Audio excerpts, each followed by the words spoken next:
Hai, masih bersama saya, Mr. Z bicara. Tentu saja bicara tentang kebenaran berdasarkan fakta, data, dan realita. Masih menarik untuk dibahas ya. Ini terkait dengan apa yang terjadi pada Nikita Mirzani. Ya, banyak beredar bahwa terkait apa yang sudah ditetapkan oleh pihak kepolisian, adanya penetapan tersangka terhadap Nikita Mirzani dan juga asistennya Mail. Di sana diberitakan tentang adanya tindak pidana, ya, mulai dari ITE, pemerasan, dan juga pencucian uang. Sebenarnya Nikita Mirzani ini kena yang mana gitu ya. Dari beberapa komentar, saya melihat ada yang menyebut itu penyuapan, ada yang mengatakan bahwa itu pemerasan. Ini menimbulkan debatable, ya, menimbulkan sesuatu yang menjadi problem di masyarakat. Sebenarnya itu pemerasan atau penyuapan. Coba teman-teman, ya, saya berada pada posisi netral. Saya tidak sebagai penggemar Nikita Mirzani, dan saya juga bukan pembenci Nikita Mirzani. Ya, kedua-duanya tidak ada untungnya buat saya, menggemari maupun membenci, ya. Jadi netral. Kita bahas ya, kita bedah kasus ini. Apakah ini penyuapan ataukah ini pemerasan? Intinya adalah adanya orang yang menyerahkan uang sebanyak 4 miliar rupiah kepada Nikita Mirzani melalui asistennya Mail. Uang itu tidak datang tiba-tiba, tetapi ada sesuatu yang sehingga uang tersebut sampai kepada Nikita Mirzani. Clear ya sampai di sini ya. Saya akan membacakan berita ini untuk Anda, kemudian kita akan membahasnya setelah berita ini selesai. Langsung pada sumbernya. Dari Kompas.com. Reza Gladys diduga diperas 4 miliar. Nikita Mirzani klaim uang endorsement. Lapor balik jika tak terbukti. Kita bacakan saja. Jakarta, Kompas.com. Kasus baru menyeret Nikita Mirzani, yakni dilaporkan oleh dokter sekaligus pengusaha Reza Gladys ke Polda Metro Jaya sejak 3 Desember 2024. Reza mengklaim Nikita telah melakukan pemerasan senilai 5 miliar rupiah. Reza mengaku sudah mentransfer 4 miliar karena ketakutan. Nikita pun membantah tudingan ini, minta 5 miliar sebagai uang tutup mulut. Pengakuan detail kasus ini disampaikan oleh Kabid Humas Polda Metro Jaya Kombes Pol Ade Ari. Nikita awalnya menjelek-jelekan produk Reza di live TikTok. Reza pun mencoba menghubungi asisten Nikita, Mail Saputra. Reza mengaku uang 5 miliar tersebut dijadikan Nikita sebagai senjata untuk ia ingin ditutup mulutnya. Kemudian korban mendapat respon yang disampaikan oleh terlapor. Jadi respon dari terlapor adalah ancaman akan speak up ke media sosial bila silaturahmi tersebut tidak menghasilkan uang. Dan terlapor meminta sebesar 5 miliar rupiah sebagai uang tutup mulut, ujar Ade Ari kepada wartawan. Transfer uang karena takut. Lantaran ketakutan, Reza mentransfer total 4 miliar rupiah. Pada 14 November 2024, Reza melakukan transfer dana sebesar 2 miliar rupiah ke nomor rekening atas nama tertentu atas arahan terlapor. Kemudian tanggal 15 November atas arahan terlapor, korban memberikan uang tunai sebesar 2 miliar rupiah, kata Ade. Pihak Polda Metro Jaya telah menaikkan status kasus ini ke tahap penyidikan.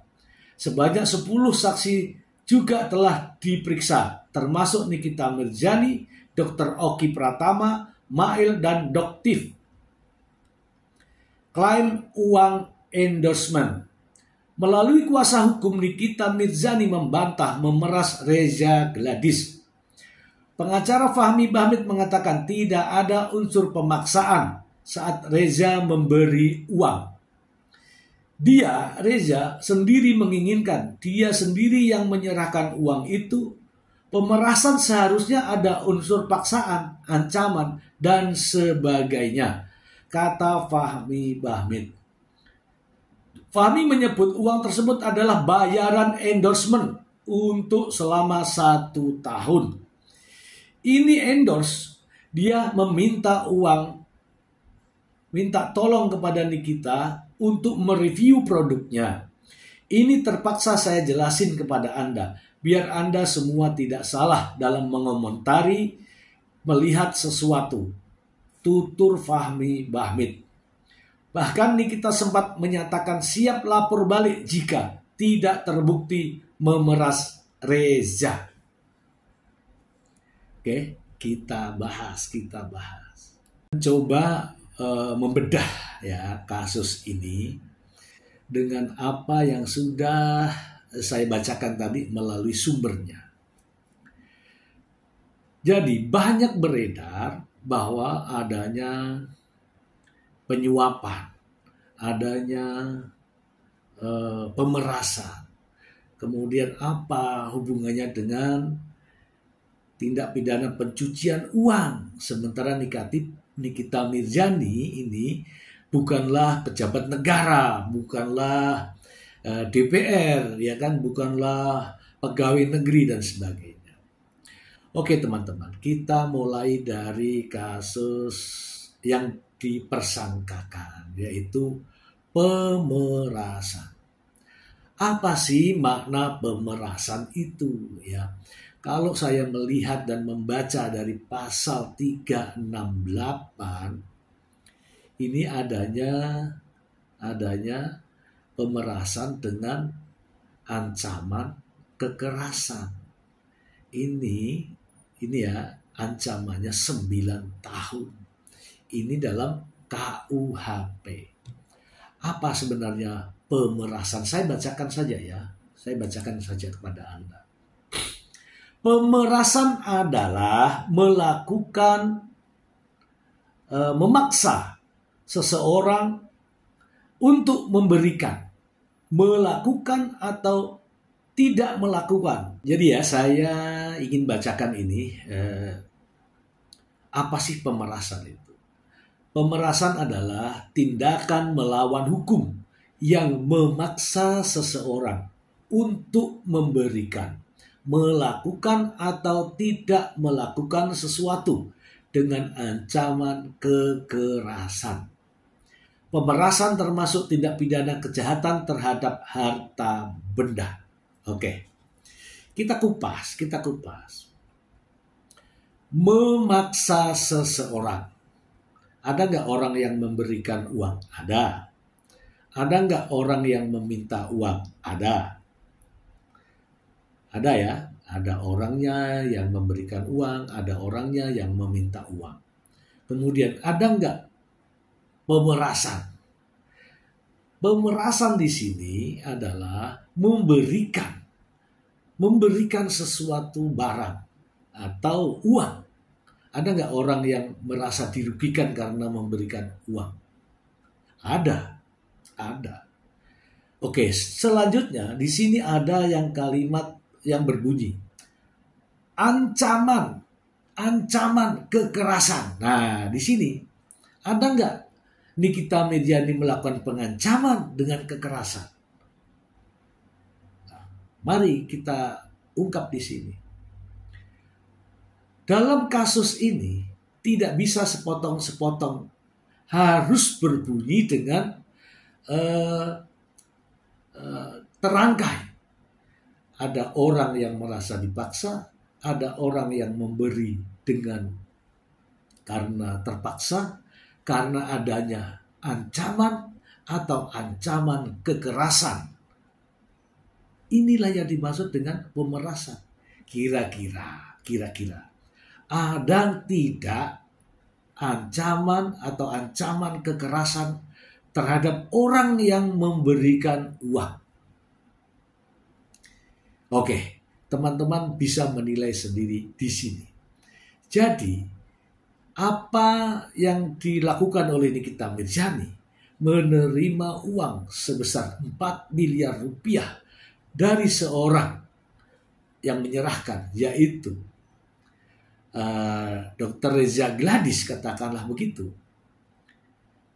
Ini harus dilihat apakah ada ancaman atau ancaman kekerasan. Silakan Anda menilainya ya. Inilah yang dinamakan dengan pemerasan. Ada atau tidak. Oke, ini Anda silakan menjawabnya ya di kolom komentar. Kemudian ada juga yang berpendapat bahwa itu kan penyuapan. Jadi tidak dong ke pemerasan. Itu pendapat sah-sah saja. Namun setelah diberikan penjelasan semacam ini, mari kita rubah pola pikir kita. Ya, pola pikir kita. Penyuapan itu kepada siapa? Iya kan? Penyuapan itu harus kepada siapa? Saya bacakan dulu informasi ini untuk Anda. Penyuapan. Ya kan? Anda mengatakan bahwa ini penyuapan. Tindak pidana penyuapan ada di dalam KUHP. Ya, dalam pasal 209, 210, 418, 419, 420 KUHP. Nah, suap adalah pemberian atau janji kepada penyelenggara negara. Titik. Suap adalah pemberian atau janji kepada penyelenggara negara. Kita kembalikan kepada Nikita Mirzani. Apakah Nikita Mirzani penyelenggara negara? Tentu saja bukan. Apakah Nikita Mirzani pegawai negeri yang berhubungan dengan jabatannya? Terkait dengan skincare misalnya. Bukan. Jadi kata suap, uang 4 miliar ini tidak tepat kalau diperuntukkan kepada Nikita Mirzani. Jadi suap jelas tidak tepat. Suap juga bisa berupa jasa untuk sesuatu yang diinginkan. Contoh nih ya, contoh. Anak kamu, anak kita, anak saya mau masuk sekolah. Nilainya nggak cukup. Saya titiplah kepada kepala sekolah. Kemudian saya memberi sejumlah uang. Oke. Itu namanya suap. Kehendaknya dari saya. Kehendaknya dari saya karena saya tahu orang itu bisa membantu. Kalau atas nama jabatannya. Oke. Inilah ya. Sehingga kalimat penyuapan diberikan kepada Nikita Mirzani itu sangat tidak tepat. Ya, saya kira ahli manapun, ya, praktisi hukum manapun akan menjelaskan hal yang sama. Jadi penyuapan ini tidak tepat kalau diberikan gelarnya kepada Nikita Mirzani. Nikita Mirzani tidak menerima penyuapan, tidak menerima suap, karena Nikita Mirzani bukan penyelenggara negara atau bukan pegawai negeri yang memiliki wewenang atas skincare. Oke teman-teman, lantas apa hubungannya dengan tindak pidana pencucian uang? Oke, saya akan membacakan terkait dengan apa sih yang namanya tindak pidana pencucian uang. Saya bacakan saja ya. Pencucian uang secara sederhana didefinisikan adalah suatu upaya perbuatan untuk menyembunyikan atau menyamarkan asal-usul uang atau dana atau harta kekayaan hasil tindak pidana melalui berbagai transaksi keuangan agar uang atau harta tersebut tampak seolah-olah berasal dari kegiatan yang sah atau legal. Ya, berbagai cara terkait dengan pencucian uang. Saya akan jelaskan cara-cara tersebut ya. Satu adalah placement. Pada tahap ini pelaku menyisipkan uang kotor itu ke lembaga keuangan yang sah. Hal ini sering dalam bentuk setoran tunai bank.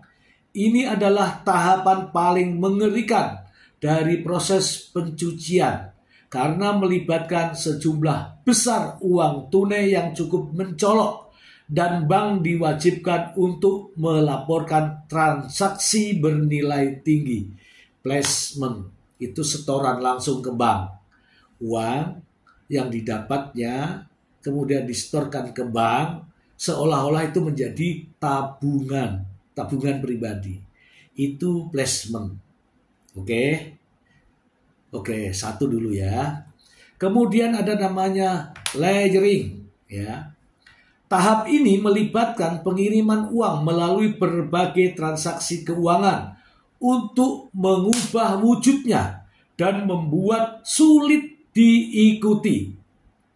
Ledgering dapat terdiri dari beberapa transfer bank ke bank, transfer kawat antara akun yang berbeda dengan nama yang berbeda di berbagai negara, membuat simpanan dan penarikan untuk terus mengubah jumlah akun dan jumlah uang, mengubah mata uang, dan membeli barang bernilai tinggi seperti kapal, rumah, mobil, atau berlian untuk mengubah banyak uang, untuk mengubah bentuk uang.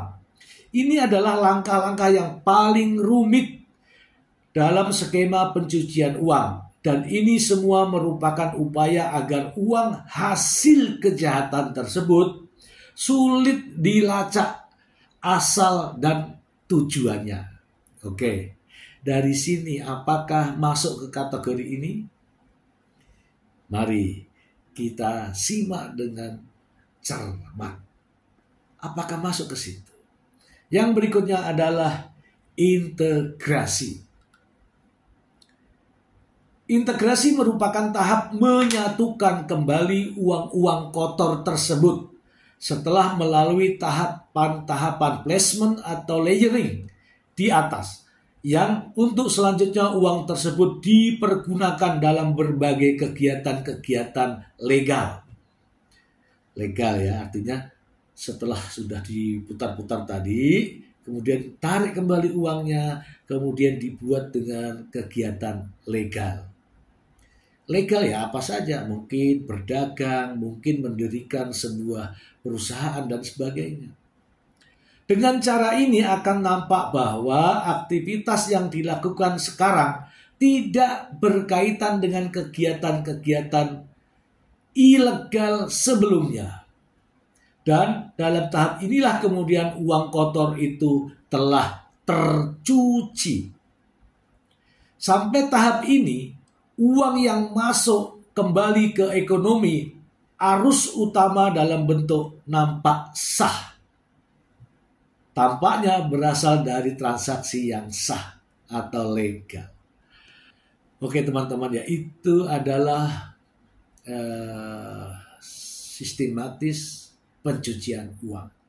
Bisa saja ya, mulai dari transfer ke transfer, kemudian dibelikan sesuatu barang itu akhirnya dijual kembali, mendapatkan uang itu akan digunakan seolah-olah sebagai uangnya yang sah, seolah-olah sebagai penghasilannya yang sah. Oke teman-teman, sampai di sini ya kita akan ulas berikutnya. Baiklah teman-teman, tadi di awal sudah dijelaskan ya bahwa ada upaya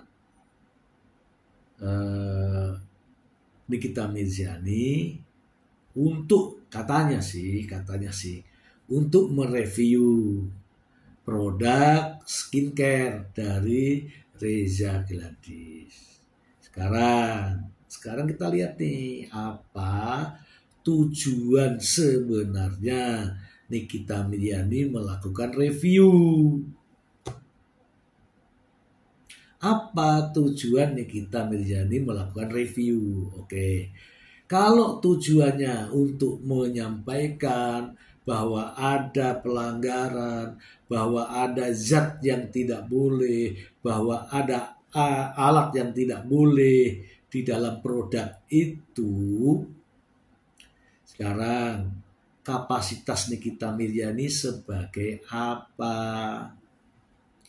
Oke teman-teman, kalau Nikita Mirzani sebagai pegawai dinas BP POM atau dinas kesehatan, mungkin itu sebagai suatu edukasi, ya kan? Edukasi dari pegawai ini, pegawai BP POM atau pegawai dinas kesehatan, bahwa apabila Anda menemukan produk semacam ini tidak boleh, ini tidak boleh, ini tidak boleh. Itu tugas BP POM kan, atau tugasnya dinas kesehatan kan, atau setidak-tidaknya sebagai pengawas yang ditunjuk. Oke, nah sekarang pertanyaannya, Nikita Mirzani ini sebagai apa? Oke, sampai di sini. Nikita Mirzani apakah sebagai pegawai yang menyampaikan edukasi, atau Nikita Mirzani sebagai konsumen yang menggunakan produk yang dilarang, atau Nikita Mirzani sebagai seorang pengusaha skincare juga, yang tentu saja ada yang namanya persaingan di dunia usaha. Atau jangan-jangan memang inilah tujuan Nikita Mirzani, agar orang itu untuk menemuinya, meminta supaya janganlah di-review. Oke, kalau saya nggak salah dengar, ada juga kalimat bahwa iya Kak, karena ini sudah lama kita tarik. Artinya produk ini juga sudah ditarik. Artinya tidak beredar dong di masyarakat. Oke, apapun bentuknya, Nikita Mirzani di sini bukanlah pegawai atau pejabat yang memiliki kewenangan untuk itu.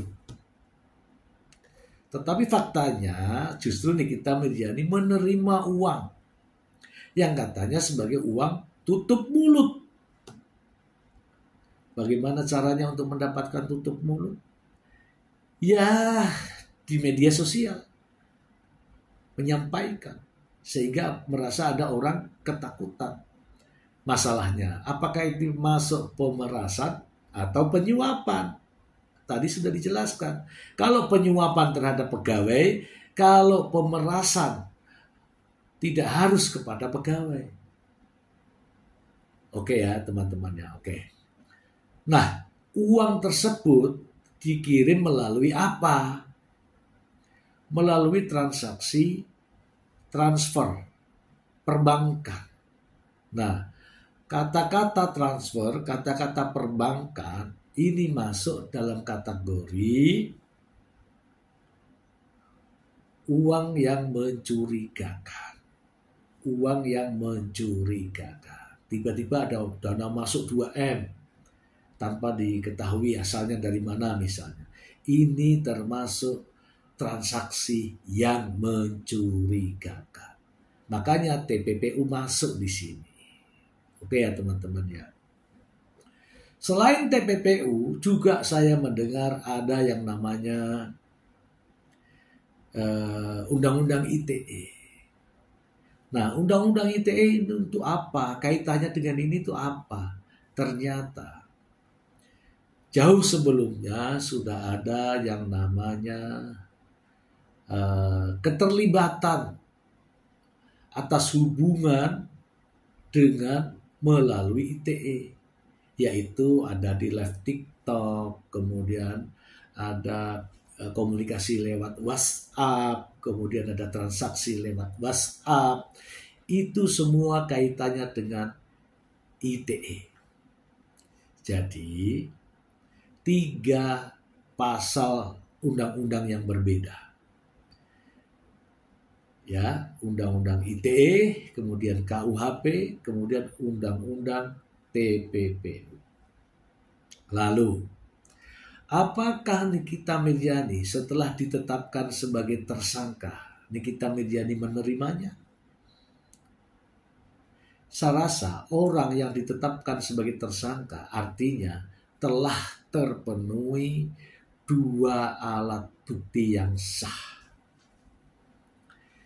Seperti kita ketahui bersama bahwa di dalam KUHP, alat bukti yang sah adalah adanya keterangan saksi, adanya keterangan ahli, adanya bukti petunjuk, adanya keterangan terdakwa.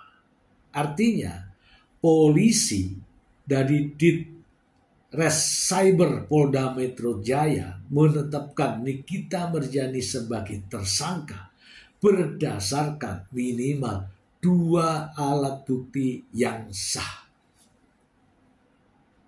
Oke, artinya apa? Penetapannya sah. Nah sekarang, apabila Nikita Mirzani tidak menerima atau tidak terima atas persangkaan, atas tudingan, atas penetapan dirinya sebagai tersangka, Nikita Mirzani harus melakukan upaya hukum. Upaya hukum harus dilakukan. Kalau Nikita Mirzani keberatan atas penetapan tersangka yang dilakukan oleh penyidik Polda Metro Jaya. Harus melakukan upaya hukum. Upaya apa? Yaitu pra-peradilan. Untuk mengetahui apakah Nikita Mirzani ditetapkan sebagai tersangka itu sah atau tidak. Gitu. Tapi kalau Nikita Mirzani tidak melakukan perlawanan hukum terhadap penetapan tersangka yang dilakukan oleh Polda Metro Jaya, artinya Nikita Mirzani pasrah dong. Ya nggak? Iya. Nah kalau pasrah, artinya Nikita Mirzani tidak akan melakukan perlawanan hukum dengan pra-peradilan.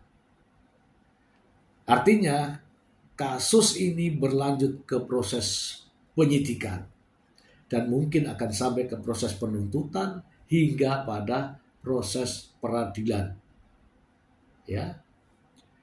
Dan hakim yang akan memutuskan.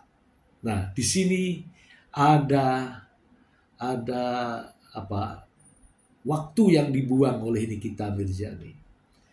Bukannya fokus terhadap perlawanan dengan penetapannya polisi, tetapi Nikita Mirzani sibuk dengan klarifikasi di berbagai media sosial, baik terhadap penetapan tersangka maupun terhadap orang-orang yang berlawanan dengan dirinya. Saya rasa kalau itu semua percuma. Sebaiknya Nikita Mirzani melakukan perlawanan dengan didampingi oleh pengacaranya. Kalau tidak melakukan perlawanan artinya apa? Ya klarifikasi sana sini melalui media sosialnya. Ya percuma. Walaupun ribuan orang bahkan jutaan orang melakukan pembelaan terhadap Nikita Mirzani, tidak akan mengubah status hukumnya. Kalau ingin mengubah status hukumnya sebagai tersangka, lawan dengan cara pra-peradilan. Itu yang dimaksudkan itu. Ini sekarang ini Nikita Mirzani banyak yang mendukung. Fanatik, ya. Fan-fannya adalah fan-fan fanatik. Sampai orang lain pun dihujatnya. Padahal macam saya, saya bukanlah penggemar Nikita Mirzani. Gak ada untungnya saya menggemari Nikita Mirzani. Dan saya juga tidak membenci Nikita Mirzani. Gak ada juga untungnya. Tetapi saya menjelaskan supaya ini lurus. Kalau menjadi penggemar ya yang logis. Ya kan? Jangan mati-matian, tapi saya kasih tahu ini ya teman-teman ya. Ratusan, ribuan, bahkan jutaan membela Nikita Mirzani di dunia media sosial tidak akan mengubah status Nikita Mirzani sebagai tersangka. Tidak akan mengubah status hukum. Karena proses hukum itu berjalan dengan fakta-fakta real. Makanya saya menyarankan kalau memang Nikita Mirzani memiliki bukti yang kuat bahwa itu tidak sebagai ini, tidak sebagai itu, keberatan atas penetapan tersangka, silakan lakukan upaya hukum. Dan itu adalah hak setiap warga negara yang harus digunakan. Iya kan? Iya, oke.